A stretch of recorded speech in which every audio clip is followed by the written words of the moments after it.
City University of Hong Kong is an international university which emphasizes the integration of research and teaching. The university promotes diversified, cross-cultural studies through various educational programs. To promote our educational vision, City University of Hong Kong produced a series called Beyond Boundaries, Dialogue with Presidents of World's Leading Educational Institutions.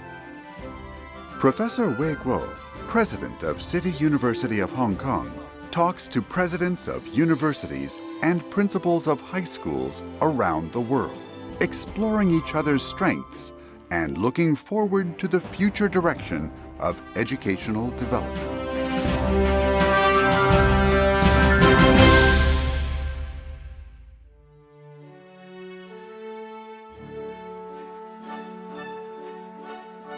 Vienna, the music capital of the world.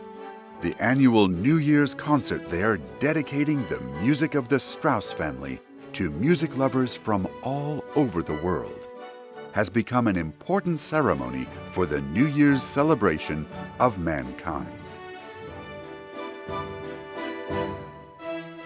The great masters of music in Vienna, such as Bach, Beethoven, Brahms, and Mozart, are the eternal classics.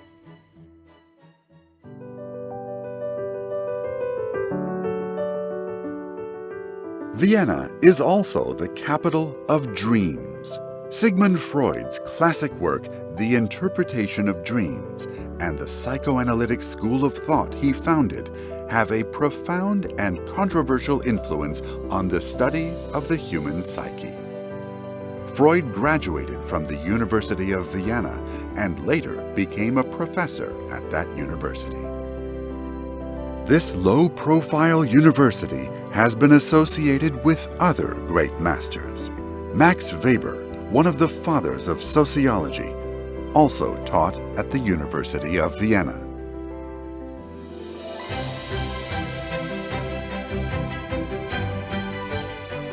The Austrian School of Economics, which advocates economic freedom and the theory of subjective commodity value, was also originated at the University of Vienna. Its representative figure, Friedrich Hayek, won the Nobel Prize in Economics in 1974. In addition to Hayek, 26 other professors and alumni of the University of Vienna have won the Nobel Prize. The University of Vienna, founded in 1365, is the second German-speaking university in the Holy Roman Empire, after the Charles University of Prague. Today, the University of Vienna is the largest university in Central Europe, with 15 faculties and 5 research centers, nearly 10,000 faculty members, and more than 90,000 registered students.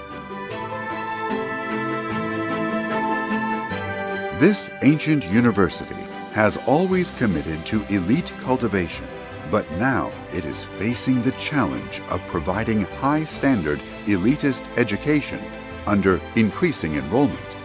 How will it develop under the new social context? In this episode, Professor Heinz W. Engel, rector of the University of Vienna, is invited to share his experience and vision with us.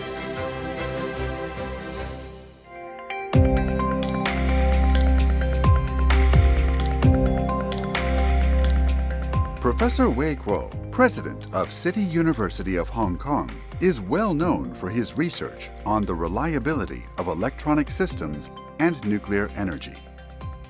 In his early years, he worked at Bell Laboratories in the United States, who held the position of department head and dean of the School of Engineering in an American university, and was conferred academicians in various countries.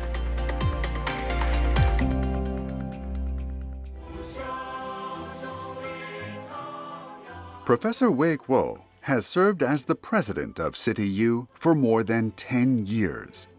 His philosophy of education is summarized in the lyrics of the City U anthem, which he wrote, "Learn and question beyond boundaries."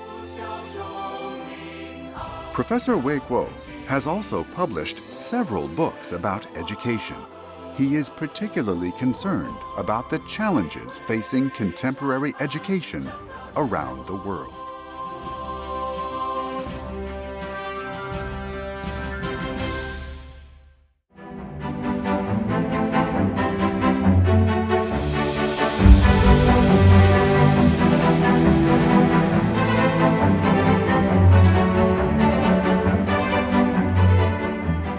各位朋友大家好，我今天跟各位介绍一个伟大的城市维也纳。维也纳曾经是奥匈帝国的首都，它是音乐之都，因为有莫扎特、贝多芬这些大家。它也被称为是梦之都，因为它有弗洛里德这样的大师。说起弗洛里德来，他就是维也纳大学的校友，也曾经在维也纳大学当过教授。We are happy to introduce the University of Vienna today, and I'm glad to carry this conversation with Rector England of University of Vienna. Good day, sir. Good day to Hong Kong. Yes, this is a new experience that we communicate from Hong Kong and Vienna. I just mentioned University of Vienna is a great university. I have read the history of the university a little bit, and I understand you call this a colorful history, a colorful university. It has created many Nobel Prize winners and famous scholars. It is clearly an oldest university in Europe, and certainly it's an oldest university in the whole world. And it is among the most renowned universities in the whole world. Would you share some light about why this university and how this university has been so great over the last so many years?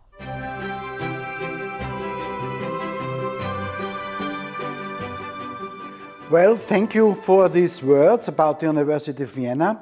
In fact, the university was founded in 1365. Let me go back a little bit in the past. Long before there were Nobel Prizes, in the 15th century, University of Vienna was great in mathematics and astronomy. There were some famous astronomers at the University of Vienna like Regiomontanus, who were very influential on Copernicus and on Johannes Kepler. Then let's go to what you mentioned, the Nobel Prizes. The first Nobel Prize at the University of Vienna was awarded in 1930 to a chemist called Hans Fischer, who who discovered chlorophyll and also a precursor of hemoglobin, which was later awarded another Nobel Prize. Then in 1933 there was a famous person whose name is now even honored with an equation, the Schrödinger equation. It was Hans Schrödinger, Nobel Prize for Physics. And after the Second World War, it took a lot of time to build up the university to its earlier status. So it took some time for new Nobel Prizes. In 1973, Friedrich von Hayek, an economist who was then already in London, but who got his first education in Vienna, and Konrad Lorenz were awarded a Nobel Prize. Konrad Lorenz is famous for actually founding the field of ethology, animal behavior. But it's not only Nobel Prizes. Currently, the European Union awards so-called ERC, European Research Council grants, and we have a substantial number of them, about 80 in the last few years. So we're trying to keep our quality, move up, both in education and also in science. That's quite amazing. The university has somewhere around 90,000 students, and they are coming from more than 130 countries. and 60% of them are girls. And also I noticed in the late 19th century, you already admitted a female student to the university. I look at the history of your university, colorful history. To me, it sounds as a microcosm of the university in the whole world. It moves from the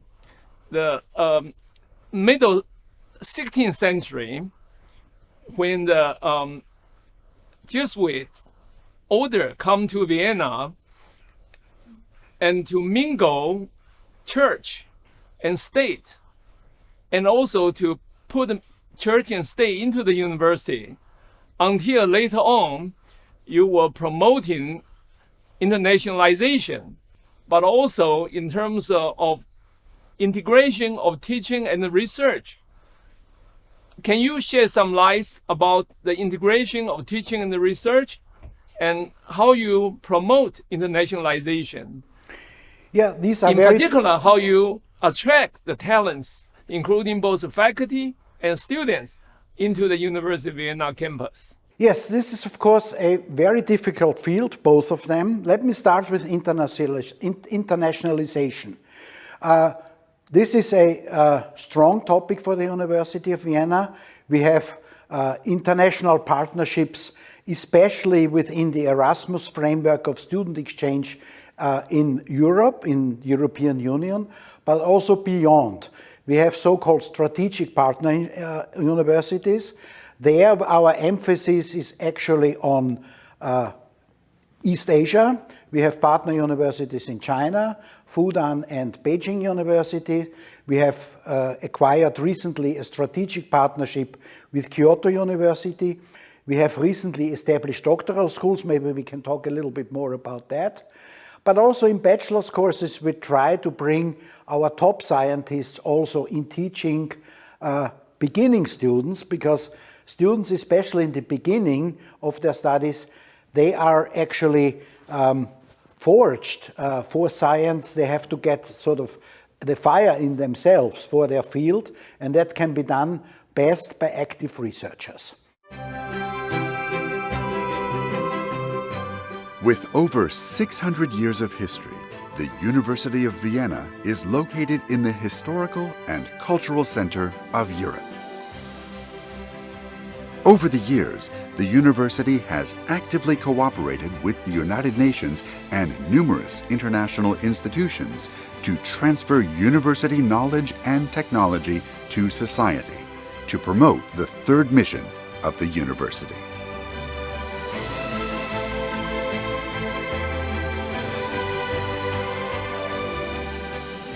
And one thing I find interesting, I want to get your view on this, which is that the city, the Vienna, it's among the most livable city, most beautiful city. It's very rich, and it has a lot of United Nations organizations there, such as IAEA, OPEC, and many others. Does University of Vienna work with some of them and to help them to define or, a statement or the position they should take to help the rest of the world? Of course, we have a lot of large museums, natural history museum, art museums, and they cooperate directly with our humanities faculties, with history, with philology, and that's very fruitful for both sides. But also United Nations is important. We were just recently, I and my vice rectors, visiting the leadership of the United Nations as a whole in Vienna, which is a big branch of the United Nations, and we agreed that we will cooperate more in the future. There's a new leadership in Vienna with the United Nations, and especially next year there will be a large conference of the United Nations, where, as far as I know, also the General Secretary will come. And of course, we will try to provide also a forum at the University of Vienna. We're looking forward to this. Well, that makes sense. I suspect that we see the fingerprint of a University of Vienna in different organizations of the United Nations.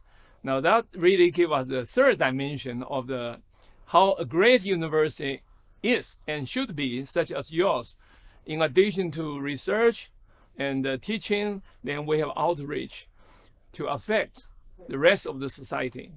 That's what we call sometimes third mission, in addition to teaching and research as the first two missions. And just in the last 3 years, we made a lot of effort to just collect the variety of projects that our professors have with all kinds of civil society institutions, not only with industry and economy, but also with museums, with cultural institutions, with NGOs. And some of these little efforts are not even known to the rectorate. And we have a big collection now of what has been happening in the last few years in this context. We consider this very important. And now we will bring together initiatives and strengthen this in the next few years. Because we want to be we are educating the citizens of the next few years. So our students should be involved in research, of course, get a good education, but also as far as possible, as far as the field is concerned, involved already in their studies with problems from society. So that's what we call third mission.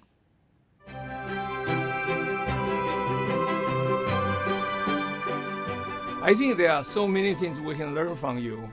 Another thing I noticed in your history, about half century ago, you start to have this more,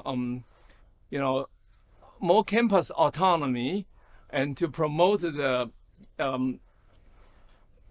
so-called democratic system for the university to operate. And so what is, to what extent, your campus autonomy that you think you have exercised? Yeah, this was, of course, a legal change made by the government about 20 years ago. Which is not easy, I guess. Before that time, university, every big question like hiring of professors were decided by the government, by the minister. Now this is completely different now. We have a quite strong autonomy. Of course, we are mainly funded by the state, so there has to be some control of what we are doing by the state, and because we get the funding. But this is done on a 3-year basis. We negotiate, and this has just been finished with the ministry, about our general plans, what we want to do, but we are quite free to spend this money. So hiring professors is now done solely by the university. I negotiate, I sign the contracts. There's no ministry above that, and that has had a great effect on the quality of Austrian universities. I think it's very difficult for any university to be totally delinked with the government operation. Although in Hong Kong we have delinked our operation for roughly 20 years, but still, our budget is controlled by the government. So you brought up many dimensions of the issue. I believe you and I can agree that without good financial support, you can't do anything. Of course. So how's your financial support in University of Vienna? Yeah, well, about 80% of our budget comes from the government.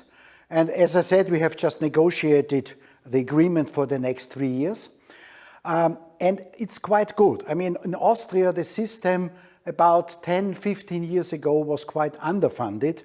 With, if we compare ourselves, of course, to Germany, which is our neighboring country, and to Switzerland, which has a very high standard in university funding. But I can say that in the last 6-7 years, there has been a very large budget increase. For instance, 3 years ago, we at the University of Vienna got a 17% budget increase, and in these negotiations, again, 10% more. So we have now a total funding for 3 years of about 1.8 billion euros, which sounds much, but of course now we have 10,000 employees, about 5,500 of them scientists. We have 90,000 students, so that puts this into perspective. But of course, there has been a good move forward. For instance, in the last 3 years, we have hired 80 new professors from all over the world. So that was a big step forward, and we can now sort of consolidate this growth. It was the biggest growth of the University of Vienna since the middle of the 19th century. big step forward, and we invested, of course, in fields like data science, in microbiology, molecular biology, but also in the connection between fields like social sciences and natural sciences. So I think this development will have a large and long-lasting impact on the quality both of teaching and research at the University of Vienna. In the next episode, Professor Wei Guo, President of City University of Hong Kong, will continue the dialogue with Professor Heinz W. Engel, Rector of the University of Vienna, discussing the cooperation between universities and industries to drive sustainable development and transfer university knowledge and technology into social and industrial application.